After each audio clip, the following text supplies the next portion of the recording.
Edutrainment Workshops, the insurance industry's leading education and training platform, presents Life Insurance, the entry-level series, the products, the underwriting, and the planning applications to position your practice as the premier provider of insurance products in your community. Get on board, get on track, get to where you're going. And now, your Edutrainer, national insurance columnist, Steve Savant. Well, welcome everyone. I'm Steve Savant, your Edutrainer and coach for our Edutrainment Workshops, our entry-level introduction into life insurance. And all this week we're doing our introduction into Indexed Universal Life. And today I'm talking a little bit about the mechanics of Indexed Universal Life. We're on our page here for Lincoln Benefit Life, Allstate company, our sponsor. And this page is where you can download their software. And we highly recommend it because we think it's so user-friendly. Just go out to their site, www.lblsales.com/ETW. When you come out to their site, just go ahead and hit Run Installer right there. It'll download the software and you'll have it, and you'll be able to go page by page with us. And we think it's an excellent tutorial and one of the greatest industry platforms to learn life insurance on. Also from Lincoln Benefit Life, an Allstate company, we have on the bottom of our screen, you'll see the URL, this address, too long to really say it. And it's also on our search engine optimization page that's attached to this video, and you can look at that and cut and paste it in. When you get out to this site, it's reviewing policies with existing customers. These are excellent tools, prospecting tools, and my fave just happens to be the Facts of Your Life, and it's a booklet that comes either in book form or it can be attached for email, and it's a great data collection for your client, and it harvests all kinds of information I didn't even know about, and I've been in this thing for 30 years. It also has great prospecting letters and postcards. All of this has went through the gauntlet of compliance, but again, heads up, just keep in mind, if you're FINRA licensed, you're going to have to have your broker-dealer review these before you can use them and make sure that they're approved. And if you're with an insurance agency, you may have compliance protocols as well. Just make sure you're checking that out before you go ahead. But you'll learn, even if you can't use them, they're really good educational pieces. And third of all, remember, I get a lot of people always saying, Steve, I don't really, did I miss a show, or did I think I did. I can't remember how I got out to that site. You can always go to our site, www.brokersalliance.com, and as soon as you come to our homepage, you can click on the red on-demand video button, and you can get not only all our Edutrainment workshops, but you can also get our Welcome to the Weekend with Steve Savant, as well as the Business Insurance Zone, our daily broadcast on the internet. Now, not only that, keep in mind that anything we show you, hard copy, usually on PDFs, you can write us and say, I want that, Steve. Can you send that to me? And we'll send it to you. TheBiz@brokersalliance.com. Just write me at TheBiz, TheBiz, at brokersalliance.com, and we'll send you any of our docs. And if you haven't received yet our life insurance manual and our vocabulary that goes with it, again, just go ahead and write me, TheBiz@brokersalliance.com, and we'll send it to you absolutely free. Another heads up, we're using some documents from lifespecs.com. That is one of it's probably the #1 indexed insurance products. It's excellent. It's actually constructed and manufactured and distributed by Cheryl Moore. She's excellent. She's the #1 authority in index. If you go out to her site, if you don't have this software and you're a player in this market, you have to have this to understand what's going on, not only in the products that you sell, but the competition that you're going to be selling against. We highly recommend it. Well, with that said, let's go ahead, and I want to go out for a moment onto the blackboard, or the whiteboard, I should say, and I'm going to walk out here and talk a little bit about the 3 mechanical pieces. And the first one is participation rates. Now, yesterday, I talked about how these mechanical areas that we're talking about really don't matter after 10 years, and I know I'm going to get some flack for saying that, but basically, the 3 areas are participation rate, and I also have the spread, and I also have the cap rate. Now, these 3 rates, as you can imagine, some carriers use participation rates, cap rates, spread rates. Some use kind of a convoluted combination of both. I'm going to show you a basic idea behind each one so that you can kind of get an idea, how does this work, what's the math behind it. And so when I'm looking at a participation rate, some rates may be, I have I might have 100% participation, and I've even seen ones that have 140% participation. Remember, I have to say if I'm having a 100% participation rate, do I also have a cap rate? So I might be able to participate in 100%, but they put a cap on it at 8 or at 10%, whatever that rate is. Or they may have spread where you actually make 10%, but they have a spread rate of 3%. They want to take that off the top before you can participate. Remember, it could have one of these three as their primary way of crediting. It could be a combination of both or all three. I haven't really seen all three, but a combination of a couple to be able to get down to the rate. And one day we're going to construct a grid that actually walks you through the carriers and tell you exactly what it's being assigned so that you don't have to do this by yourself and do it by hand. Now, I'm going to give you an example of this because I think that's one of the things we want to talk about today is the basic math behind this so that you can understand what you're looking at. Now, let's just do let's do the basic one, and I'll show you what we're doing here. We're going to use the S&P 500. And not only am I going to use the S&P 500, I'm going to go ahead and I'm going to say that the S&P actually had experienced a 20% increase. Wouldn't that be great? And I'm also going to further state that I'm going to look at all three participation rates. I'm going to look at the par rate, I'm going to look at the cap rate, and I'm going to look at the spread rate. And when I look at this, I'm looking at an example where I have a 55% participation rate. That means that if I make 20% in my S&P, I have 55% that I can participate. So what I would do is I would say the client had 55%, so I'm going to credit 11% to the contract because again, the actual participation rate was 55%, so 55% of 20% is 11%. That would be my par rate.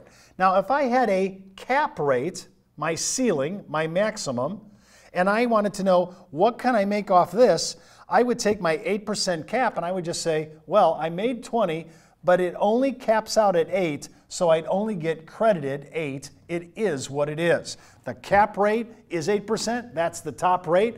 If the contract would have been 7, you would have gotten 7, but you got 20 in this regard, and the cap rate or that top rate is 8%, and it doesn't change. Now, if you had a spread, and I looked at a couple contracts to see if I could get up there, if I had a 3% spread, that means that 3% is going to come off this rate, and so my actual rate would be 17%.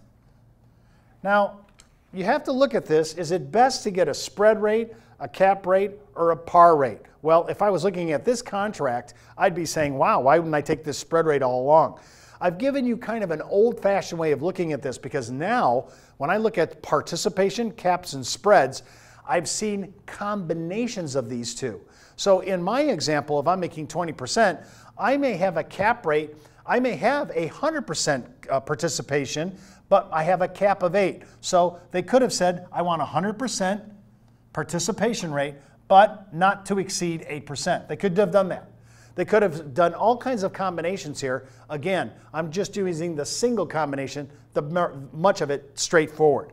Now, in one of our examples, we were talking about multiple buckets. When we're talking about here, we're talking about a single indice. But some contracts like to give you 3 different buckets. They may come to you and say, here's bucket number 1, here's bucket number 2, and here's bucket number 3. And in these buckets, this represents the S&P. This represents, let's say, the Euro market, the European market. And let's say this represents the Hang Seng, or the Chinese market, the Hang Seng. Now, we don't know what this is going to be, so I want to know how long do I have to play. I might only have a 1-year point-to-point. There are 2-year point-to-points or 5-year point-to-points. In my choice of 1-year, 2-year, and 5-year, we're going to use the 5-year because in this case, this actually works out quite well, I have to say. I really like when you're looking at the 5 rate, you can come back here and say, okay, during the 5 years, here's the start, and I got 60 months. And at the end of the 60 months, I'm going to see which of these 3 did well. And I could say, wow, the European market has been really bad, and I noticed that in this case, it went down 2%. Now, I didn't lose because remember, I'm going to get 0 for that. And I noticed the S&P went up 4%. And I noticed that the Chinese market went up 6%. So I know that based on, depending upon am I a participating rate, a cap rate, or a spread rate, and let's just for our discussion's sake say I got all 4. So if I'm sitting there at 4% and 6%, some of these contracts allow you to go ahead and say, okay, you get to take out the worst scenario, that's off the table, and you're going to credit 25% to this indice and 75% to this indice and give you a blended rate.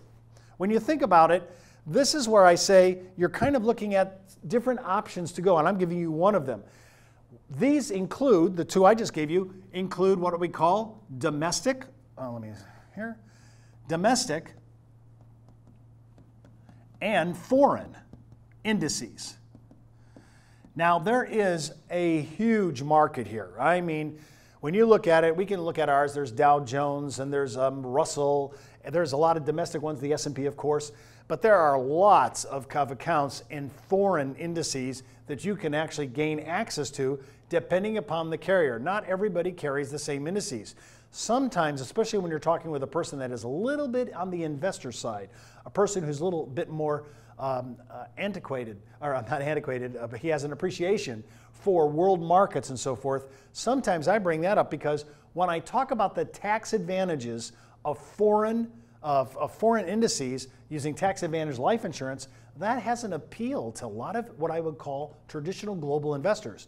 So if they see this number, wow, look at all that you have. You have the Hang Seng, you have the Euro 50, and all these emerging markets. He may choose to go foreign with his. And again, if the company or carrier allows multiple buckets or multiple indices inside their choices simultaneously, he may decide, hey, I don't think the U.S. is where it's at right now, or in reverse, he might think it is, but he can hedge his bets a little bit by staying in foreign and domestic. And again, we're going to take 3 of those indices, and again, if it's S&P, or it's the Euro, or it's the Hang Seng market, I could go and say, wow, the S&P really did great. I'm saving that one. The Euro went negative, and the Hang Seng, the Chinese market, went great. I'm going to choose those 2 out of those 3 and assign which way, so I can kind of hedge my bets on growth. When I'm looking at this, I'm always trying to figure out what's the best deal. Now, on a timeline point of view,